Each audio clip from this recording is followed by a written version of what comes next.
বিসমিল্লাহির রহমানির রহিম।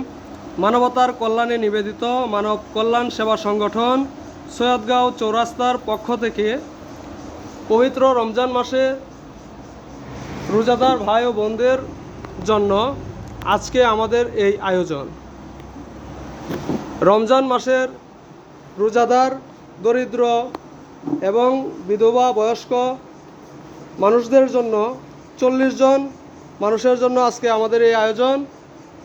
আমরা বিতরণ করতেছি মানব কল্যাণ সেবা সংগঠন সৈয়দগাঁও চৌরাস্তার পক্ষ থেকে 2 কেজি চাল, হাফ কেজি চিনি, 1 কেজি লবণ, হাফ কেজি ছোলা, হাফ কেজি তেল, হাফ কেজি ডাল, একটা সাবান, হাফ কেজি মুড়ি, 1 প্যাকেট সেমাই, 1 প্যাকেট দুধ, 2 কেজি আলু, 1 কেজি পেঁয়াজ। আমাদের এই উদ্যোগ যেন আগামীতে আরও বড়সড় পরিবেশে যেন আমরা দিতে পারি, সকলের কাছে দোয়া চাই এবং আমাদের জন্য দোয়া করবেন, আমাদের এই উদ্যোগ যেন অব্যাহত থাকে। সকলকে ধন্যবাদ। আসসালামু আলাইকুম। আল্লাহ হাফেজ।